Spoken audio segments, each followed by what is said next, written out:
Hey everyone, Nick Nielsen, certified financial planner. Today I'm really excited to have a conversation with Kelly Augsperger from the wonderful state of Ohio. So you might be wondering, how did a financial planner in North Carolina and an expert in long-term care connect? And it was through the magical world of the internet, LinkedIn. So I found Kelly's videos that she was doing on long-term care super awesome, and she agreed to have a conversation with me today. So hopefully everybody can learn a little bit from Kelly's expertise in the long-term care space. So Kelly, Hey, let's jump right into it. Why is planning for long-term care so important? great question, Nick. Thanks so much for having me. Planning for long term care is so important for single people and families. So, why is that? When you don't have a plan, it causes consequences physically, mentally, emotionally, and financially. And so, when we plan for long term care, and let's define that, what does long term care even mean? Basically, if you need help throughout the day with activities of daily living, these are things that we do every day that we don't even think about: transferring, toileting, bathing, dressing, eating, incontinence, or if you have a cognitive impairment and need supervision. So, we want to plan for these situations to really minimize the consequences to our family and to our finances and avoid crisis planning. Because when we do crisis planning, it's just a bad situation. We're usually making irrational decisions and they have not been thought through. So when we make a plan, we want to think of a variety of things. We want to think about where we want to receive care, who is going to provide that care, and how we're going to pay for that care. And there are a variety of ways to pay for long-term care. You can self-fund, you can buy insurance, and then some people have to rely on the government, Medicaid, to pay for their long-term care because they don't have enough to fund it themselves. So when we're specifically talking about insurance, why have insurance and have a plan that way? Again, it's protecting your loved ones from those consequences so that your family can be companions and not caregivers. You're also going to get professionals that are going to help you when you have a policy. So think of people like care coordinators, case managers, and claim specialists. These people are going to come alongside your family to help in that situation. And a policy is also going to provide a predictable monthly income that's dedicated for care. So you don't have to dip in to your assets or investments that you have. It's also going to be an efficient way to leverage your money so that every dollar you put into the plan, you're going to get a multiple of dollars back. So think about basically wholesale prices versus retail prices. I love sales. Anybody else? Anytime I can get a sale, I'm up for that and I want to take advantage of that. That's what insurance is going to do.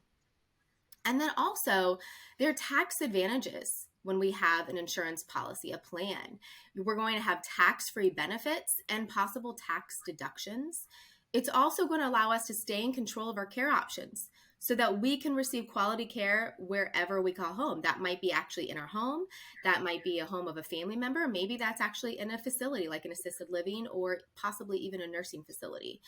And it's going to help make an unmanageable situation manageable. And that tax free income plus those professionals is going to help with that. Some other benefits that we get when we're planning with insurance is our caregiver training, home modifications, respite care, and bed reservation. All these things that you're not going to get if you're self funding your care, but that you typically get with a policy. And then finally, another reason to plan, and with insurance specifically, is we can leave a legacy to our heirs so they don't have to spend down their estate. You know, most people spend their lifetime creating wealth. And I think the last thing that most people want to do is have to spend that down on needing care. Kelly, two of the favorite things that I heard there from you. Number one, I love the word that you use is leverage, right? Mhm. Sometimes people think, well, I can self insure because I have the assets to do it. And even if you can, I mean, the logical follow up question is, why would you? Right. Right? Why wouldn't you want to transfer some of that risk to the insurance company and maybe spend $100,000 out of pocket to get $400,000 or $500,000 worth of care, That's right. right? That's I've right. always found one of the big misconceptions, for whatever reason, I don't know where it came from. You might you might be a better expert on this. Whenever people hear long-term care, one of the first things they think about is nursing homes. Hmm. And I have always thought that long-term care, really a plan like what you're talking about, working through an expert like you, which every financial planner should be, they shouldn't be trying to do this themselves, is that for most people, they want independence and dignity to stay in their home for as long as possible. Right. So let's clear up the misconception for those that might be watching, or for the children who have parents that are getting near that age. Can long-term care be used for in-home care? Absolutely. And that's one reason we love long term care insurance, is because it's not a location. It doesn't matter where you receive care, it will follow you. It's all about triggering your policy. And you're able to do that if you need help with 2 out of the 6 activities of daily living, or you need substantial supervision due to a cognitive impairment. So, most people on claim, and most people in general, are receiving care in their home, right? Where they're comfortable and they want to receive care, and not in a facility. Now, sometimes it does make more sense to be in a facility. If you need round the clock 24/7 care, it can become very cost prohibitive and really difficult to receive care in your home all day long, every single day, for potentially years. So sometimes people make that decision to go into facility, or maybe they just want that socialization to be around other people. But what we love about the insurance policy is, Yeah. yes, it's not a location. You can receive care in your home, wherever you call home. Yeah, so it's about customizing it to what's best for you and your family. Like, we have a family member who, she is in her 90s. She's a very social person. I mean, she is a social butterfly, and she gets energy from being around other people. And she was just, frankly, she was safer being in a assisted living facility than being in her own home. So she is so much happier being in a facility, but that is certainly not for everybody. And a good long-term care plan that you're describing is incredibly flexible. Right. And it depends on where they are in that continuum of care. So they might start out at home only needing a couple hours of care, maybe a few days a week. And then it progresses, right? Over time, you might need a little bit more, a little bit more, as the mobility decreases and you need more help. So that's when you want to partner with someone that understands that situation, comprehensive planning, and okay, ahead of time, let's plan for this, right? What is the ideal situation? Where do I want to be? And at what point might it make sense to move? And if so, let's check out some facilities even before we get to that point. Let's work with a professional facility locator specialist that does that. And we can check out facilities nearby that I really like, that my family really likes, so that it's not, okay, mom needs care now, let's scramble and find a place. Do that ahead of time. Well, Nick, how can a long term care situation affect the retirement plan? Yeah, Kelly, that's a fantastic question. A lot of times when we're meeting with someone kind of pre-retirement or at retirement, um, from a financial planner standpoint, you start putting on your hat of what could possibly go wrong. And for a lot of the people that we're sitting down with, they have the financial assets that if they stay happy and healthy, they will have enough assets to live the life of their dreams, right? The retirement that they always envisioned. But what if they had a major medical event, right? And you had the 2 out of 6 activities of daily living, or the one that we see more often, unfortunately, is the cognitive event, right? That is the one thing that can really derail a sound retirement plan. So I always put on my protection hat first of what could go wrong. And with younger families, it's more of the life insurance and disability insurance conversation. But as people start getting a little bit older, it transitions to that long-term care conversation, especially when they're in that, retirement red zone of, hey, we're not ready to retire yet, but we can see the light at the end of the tunnel. We know it's sooner rather than later. And for the vast majority of Americans who have saved 20, 30 years to build up their nest egg, the one major risk that they face is that major medical type of event. Right, spot on. And just something to add to that is, when we think of long term care, it could be medical in nature, but oftentimes it's non medical. it's just needing custodial help, right, with those activities of daily living. So you may not have this big health event that requires you to need care, to need medical care, just to being fragile and aging, the natural course of aging. We need more help. We have lack of mobility. And so even thinking through, does your family have longevity? Do people tend to live a long life in your family? Maybe they end up healthy, pretty healthy as they age, but they need some help getting in and out of a chair, moving from one room to another. Those are things, the custodial things, that are a concern too, outside of the medical. Nick, why do you think people are resistant to planning for long-term care in your experience?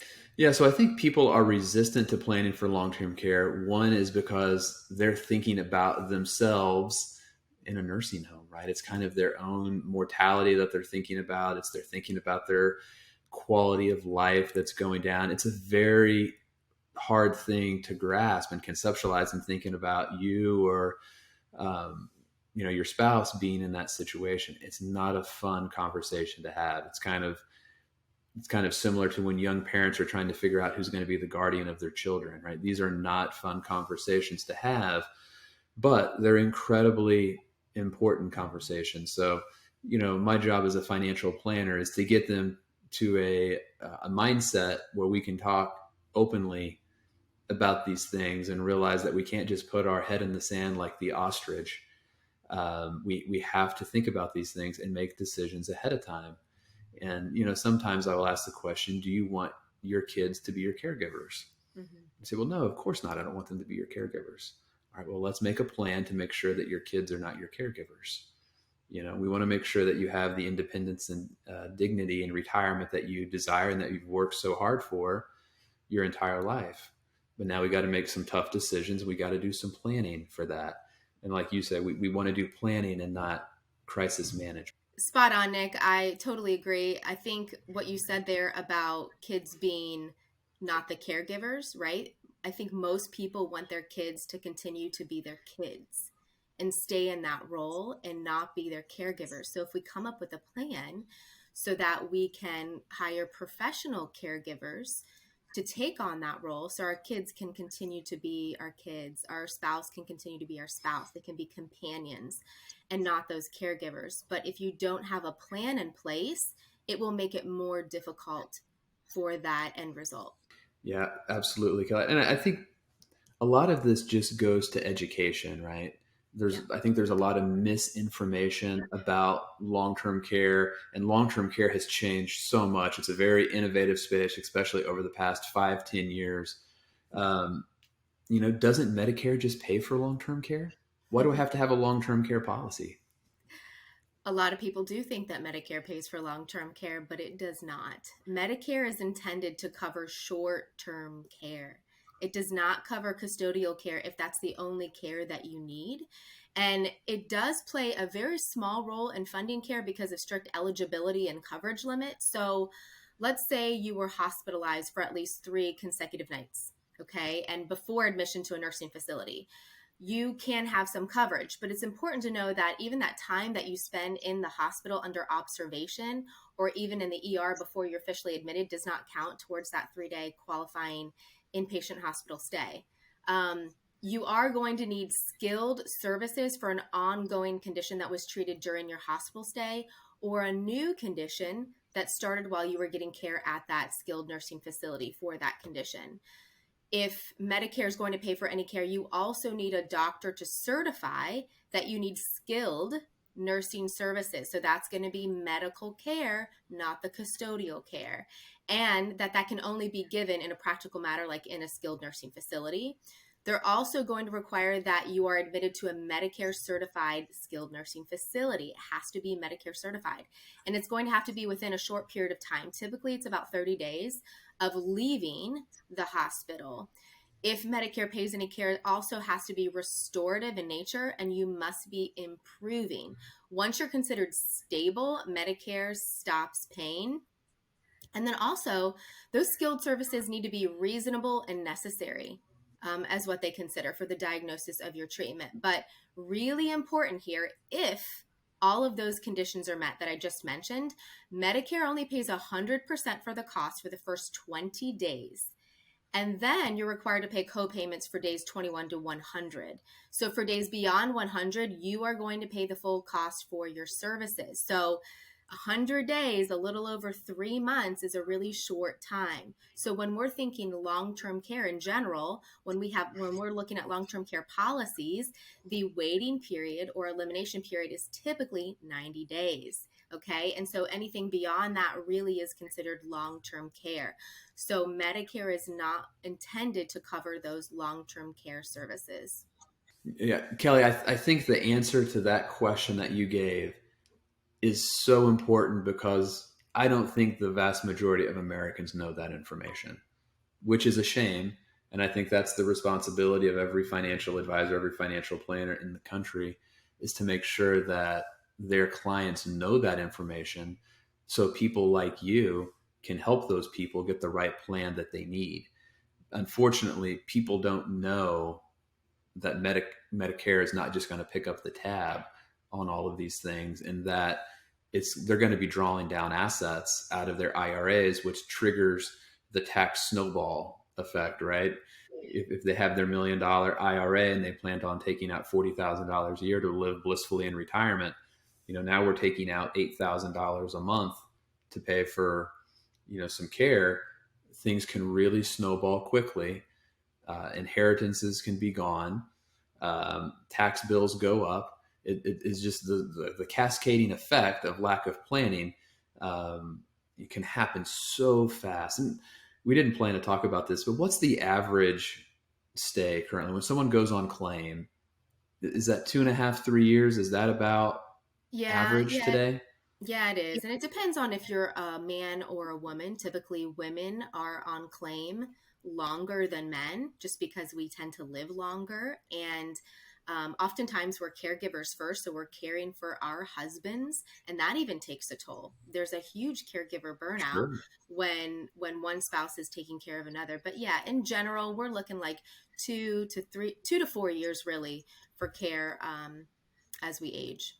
And if we're talking about a cognitive And then, impairment, that could be 10 years. That could be 10 plus years if it's a cognitive impairment. So and we are seeing sure. more cognitive impairments than we are even physical impairments now. Actually, people that are on claim, we have more than half that are on claim for a cognitive issue versus a physical issue. And it's never been like this before from what we've seen. It's always been physical over cognitive. So this just goes to show you, especially if you have cognitive issues in your family, you really need to consider that as you're planning with your financial planner. Kelly, that's awesome and a great point. From a high level, I know that there are so many different types of policies that exist today. I don't know how you keep track of all of them. So, you don't have to talk specifically about companies, but just from a high level, what kind of policies are available? Sure. There are a few different types. I'd say there are two main types with a couple others that are also used. So the first one is going to be a traditional long-term care insurance policy. These have been around for about 30 years. It's pure insurance. So it's pay as you go typically, maybe monthly, annually. And think of it like your home or auto insurance. There's no added benefit if you don't use it. It's just simply insurance. This is often the best way to get your most bang for your buck. Okay, the most really efficient way to actually pay for care. The negative here is it can be more difficult to qualify for. The second type of policy is what we call a hybrid or a linked benefit policy. And what this is going to be is you're combining long-term care insurance with an added benefit. It's going to be a death benefit from a life insurance policy or cash value from an annuity. And what this does is it provides a benefit if you don't need care. Now, people that are looking at these policies might have lots of assets, might have investments that they are repositioning money into a policy. Or they might not be healthy enough to qualify for a traditional policy, so they're looking at a hybrid policy. And a third type is a life insurance policy. This is going to be a permanent life insurance policy with a long-term care rider. In this instance, what you're doing is just bleeding down that death benefit. You're using that death benefit when you need care. There's no extension of benefits, no additional coverage beyond that death benefit like there is with a hybrid policy. And there's no inflation protection like we have with a hybrid and traditional policy. So you're simply have access to that death benefit and you're using it if you need care. Another type of policy is short-term care insurance. And I think this is probably less known, but this is going to operate similarly to a traditional policy. Differences being here is that the underwriting is easier. It's easier to health qualify for, and you are limited to coverage. So when they say short term, it indeed is a shorter amount of time. So typically we're looking at like 1 year in home and 1 year in a facility. And that's the amount of coverage that you have. And these are typically cash policies with no inflation protection. And then finally, there are plans out there that are simply just home care plans. So I learned something new there. I did not know that. I did not know that short-term policies existed. They do, they do. And so when I have clients that won't health qualify for long-term care insurance, we often pivot to a short-term care policy because you're still able to get leverage and you have great coverage and it's cash. People like the idea of having a cash policy. We're not having to submit invoices and you're simply just getting a check for that full amount each and every month. So it is a nice plan to look at when long-term care might not be an option for you. And then lastly, our home care plans. So people are going to look at these. Again, they might not health qualify for a long-term care insurance policy, but for people that know they want to stay in their home, they're absolutely not going to be taken to a facility. They can buy hours of service ahead of time. And this is going to be 1,000 to 10,000 hours of service, and they will have a monthly premium.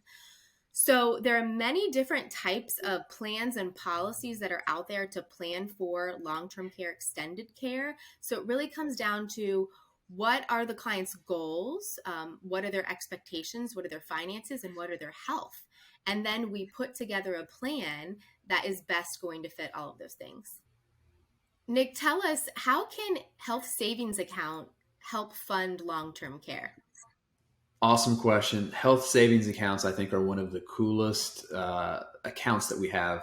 So first of all, not everybody has an HSA or has the ability to contribute to one. So you have to be part of a healthcare plan that offers a high deductible plan.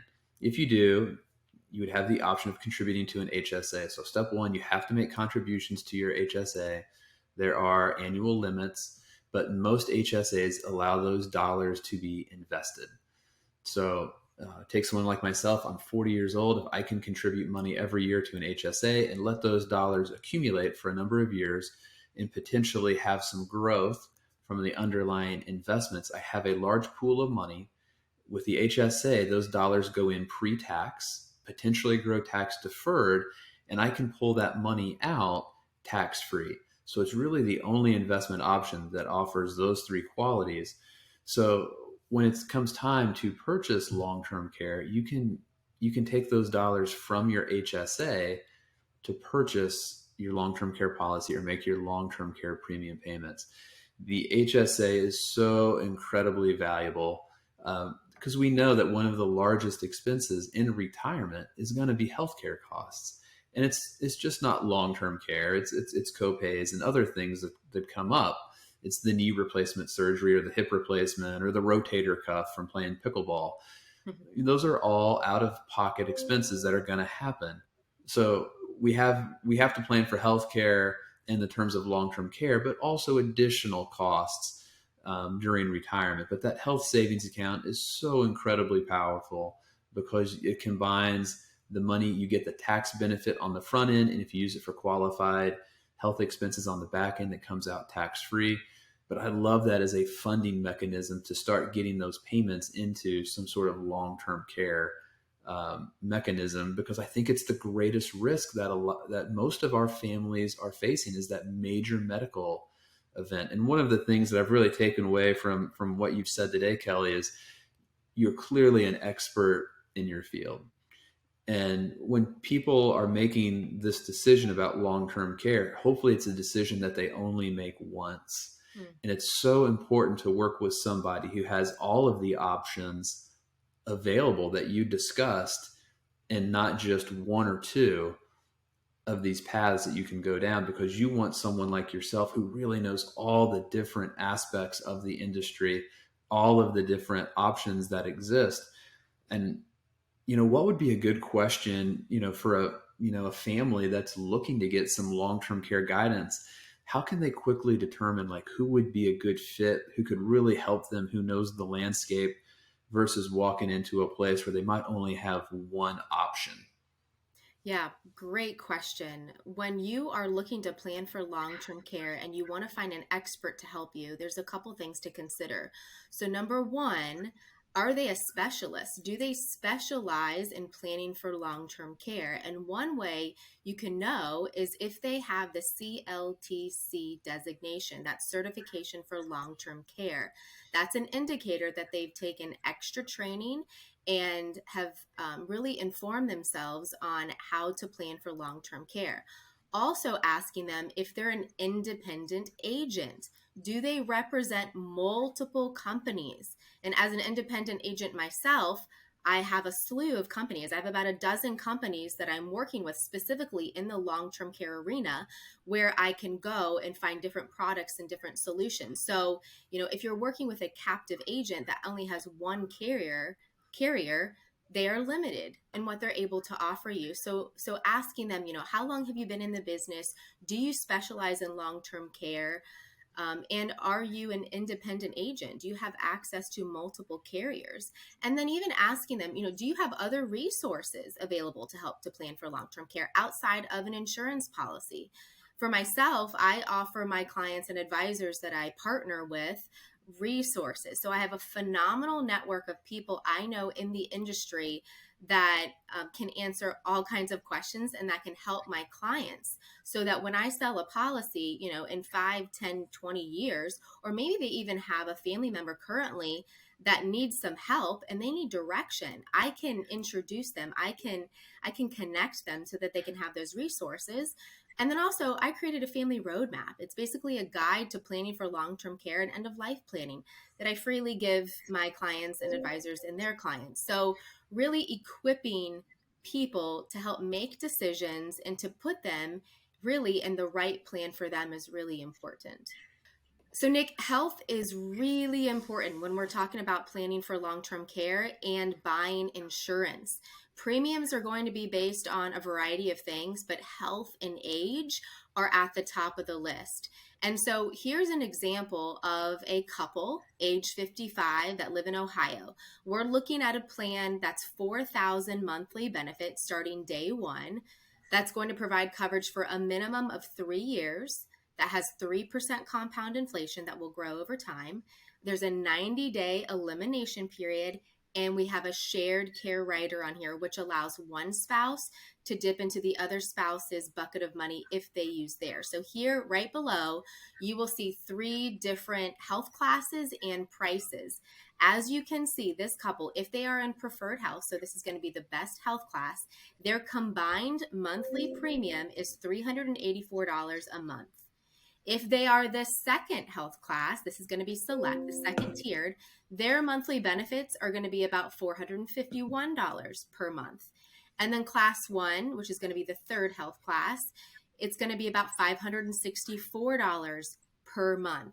So as you can see, there's a really wide range of premiums, and the only difference here is different health classes. So the idea to buy insurance when you're healthier and younger is so important. Just like with life insurance and disability insurance, you want to really be able to lock in and get good prices when you are healthy and not wait until you're retired. Most of my clients are in their 50s, although I do have clients in their 40s and I do have clients in their 60s and 70s. But really, what is key here is we want to buy coverage when we are healthy. Absolutely, Kelly. Unfortunately, I've had conversations with this week of some people that I encourage them to get long-term care in the past, and unfortunately, there's people who've been diagnosed with cancer, and Yeah. so now it's off the table, right? You think you're young, you think you're invincible, and something happens, and we only have today, right? And tomorrow's not guaranteed. And if you can get coverage today, get coverage today. I think so often that we get in research mode and we spend years of research trying to figure out the perfect thing, and sometimes good enough can just be good enough, right? You have to trust an expert, someone like yourself who knows this space inside and out, and you just have to start the process because we just never know what curveball, can come in the future. That's right. And just to give you an example, I have an advisor I partner with, and we have a couple clients that are interested in long-term care, and we've been discussing quotes and looking at different options, and are about to put in an application. And a couple days ago, husband had a heart attack and was hospitalized, and he's still in the hospital. And so for him, at this point in time, we cannot move forward and put an application in place because he will get declined. There's going to have to be a waiting period, and we need to see a recovery and all those things. So, with a wife, we can move forward, but with the husband, we cannot. And the idea was to have them on the same policy because you're going to get great leverage, and you get a discount for having for being a couple and having the same plan. So yes, so important to plan when you're healthy.